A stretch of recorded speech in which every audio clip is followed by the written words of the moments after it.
Indonesia saat ini berada di tengah-tengah dua kekuatan besar yakni China dan AUKUS, koalisi antara Australia, Inggris Raya, dan Amerika Serikat. Indonesia sendiri sempat menyuarakan ketidaknyamanannya dengan rencana AUKUS yang mendukung Australia membangun kapal selam nuklir yang juga ditentang China. Tapi di sisi lain Indonesia terus diprovokasi China di Laut Natuna Utara yang juga menjadi salah satu pertimbangan AUKUS untuk menggabungkan kekuatan menentang Tiongkok. Dikutip zona Jakarta.com dari abc.net.au, kekuatan Indonesia pun belum bisa membendung China saat ini. Hal itu diungkapkan langsung oleh Direktur Penelitian Maui Institut Australia, Harvey Wahyu. Harvey melihat AUKUS sebenarnya dibentuk untuk menyeimbangkan kekuatan militer di Asia Pasifik agar tak jomplang ke China. Lebih bergantung pada kapasitas dan kemauan Amerika untuk mempertahankan keseimbangan kekuatan militer di Asia dibandingkan membendung kebangkitan China, katanya dikutip dari AMB.net.au. Harvey melihat kembali kapasitas Australia mempertahankan pengaruh di Papua Nugini juga tergerus China. Tapi investasi di Indonesia saat ini lebih diprioritaskan ketimbang ke Papua Nugini. Kami berinvestasi lebih banyak ke Selandia Baru daripada banyak negara Asia Tenggara lainnya termasuk Indonesia, ujarnya.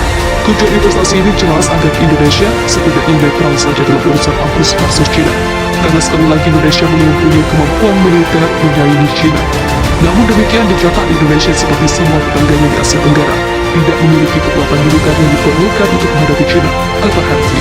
Harvey menyarankan Indonesia dan Australia meminta bantuan saudara tuanya yakni Jepang untuk menekan China di sisi Asia Timur. Jepang sendiri sedang menjalin kerjasama pertahanan dengan Indonesia. Demikian AUKUS makin pede menghadapi China di Asia Tenggara. Kekhawatiran jika Indonesia menjadi sasaran penyerangan koalisi Amerika AUKUS atau China jika perang kedua negara meletus menjadi fokus utama. Namun rupanya Indonesia tak sendirian. Dikutip zona Jakarta.com dari Ring Times Bali, jika Indonesia diserang China atau Amerika saat perang, 4 negara berikut disebut-sebut tak akan tinggal diam. Berikut 4 negara yang akan membela Indonesia seandainya negara ini diserang oleh 2 negara raksasa yang disebut-sebut memiliki kekuatan armada militer yang sangat canggih dan kuat. Simak ulasannya sebagaimana dikutip dari kanal YouTube Prajurit Tangguh. Yang pertama, Rusia. Sejak era Bung Karno, hubungan baik Rusia dengan Indonesia sudah terjalin dengan baik. Indonesia tidak hanya sekali mendapatkan bantuan senjata dari negara yang dipimpin Vladimir Putin ini. Bahkan saat Bung Karno memimpin negeri ini, Bung Karno disambut hangat oleh warga Rusia yang mengenalnya. Saat Kisru Irian Barat Indonesia mendapatkan bantuan senjata dari Rusia hingga Belanda menyerah dan akhirnya Irian Barat tetap berada di NKRI. Di masa kini, Indonesia banyak membeli senjata dan pesawat tempur dari Rusia. Kerjasama dalam hal keamanan dan latihan bersama masih terus dilakukan. Yang kedua, Jepang. Jepang merupakan negara yang paling mungkin menjadi negara sekutu negara Indonesia. Ia pasti akan membantu Indonesia andai Indonesia diserang oleh China atau Amerika. Jepang akan mengirimkan banyak pasukan meski di masa luar negeri ini pernah menjajah Jepang, namun kini Indonesia dan Jepang sangat erat hubungannya. Dalam hal ekonomi, banyak produk Jepang masuk ke negeri ini, apalagi produk otomotif yang didominasi oleh negeri Sakura ini. Beberapa bulan kemarin Jepang juga sudah memberikan hibah sebuah kapal patroli. Di tengah pemberitaan hadirnya kapal China yang masuk ke Natuna, pemerintah Indonesia sudah menjalin kerjasama dengan pemerintah Jepang untuk mengembangkan sentra kelautan dan pengembangan sentra perikanan terpadu di 20 pulau terluar di Indonesia termasuk Natuna. Yang ketiga, Arab Saudi. Arab Saudi tentu saja tidak akan membiarkan jika Indonesia diserang di masa depan. Alasannya karena negeri ini jumlah umat muslimnya terbanyak di dunia. Otomatis jika itu terjadi, pemasukan dalam hal ibadah haji dan umrah akan menurun drastis. Selain ibadah haji, negeri Raja Salman ini cukup banyak mengirimkan tenaga kerjanya ke negeri Arab itu. Dalam bidang pertahanan, Indonesia sudah menandatangani kerjasama di bidang pertahanan. Memorandum kesepakatan resmi ditandatangani pada Januari 2014 lalu di Kemenhan. Kesepakatan terutama di bidang penelitian dan transfer teknologi di bidang alat utama sistem persenjataan, pelatihan pasukan khusus penanganan teror, dan juga kerjasama dalam penanganan bencana. Saudi juga memiliki teknologi yang menjanjikan untuk pengembangan sistem persenjataan terutama di bidang alutsista. Yang keempat, Singapura. Jika Indonesia diserang bangsa lain di masa depan, ada 2 alasan mengapa negeri Singapura akan membela mati-matian. Pertama, alasan regional. Indonesia adalah kekuatan terbesar yang dimiliki Asia Tenggara. Apalagi negeri ini tumbang, maka bisa jadi di Asia Tenggara akan mempengaruhi banyak sektor, terutama sektor wisata di Singapura, di mana Indonesia adalah penyumbang terbanyak. Setiap tahun ada jutaan orang WNI yang berlibur ke negeri Singa untuk berkunjung dan berlibur. Jika Indonesia hancur, maka Singapura akan kehilangan banyak pemasukan. TNI Angkatan Laut sedang mempersiapkan diri untuk membangun pangkalan baru di Pulau Natuna.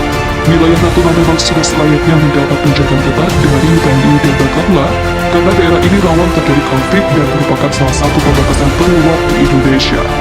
Apalagi wilayah perairan Natuna juga sering dilalui oleh kapal-kapal asing dan tak jarang banyak nelayan ilegal dari luar negeri yang menangkap ikan di perairan Indonesia ini.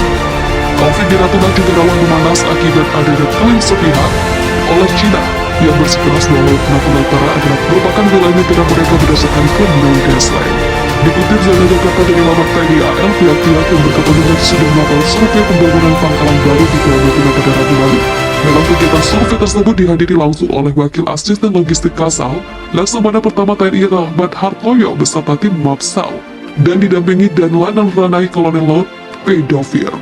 Rencananya, TNI AL akan membangun pangkalan markas Komando Pangkalan Utama, Lantamal, dan fasilitas pemeliharaan dan perbaikan Fasalkan di wilayah Kepulauan Natuna. Rahmat mengatakan bahwa pembangunan pangkalan baru ini sangat penting karena menjadi salah satu upaya menjaga wilayah pertahanan Indonesia. Dengan adanya rencana pembangunan pangkalan ini, maka mempermudah mobilisasi militer dan penyaluran logistik, kata Rahmat.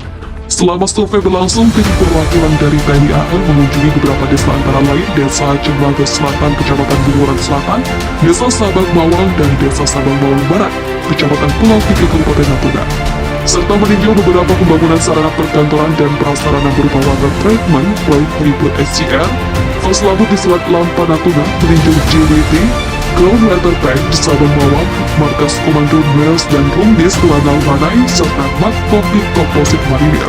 Kehadiran pangkalan baru TNI AL juga diharapkan mampu menambah kekuatan TNI AL di sekitar Natuna.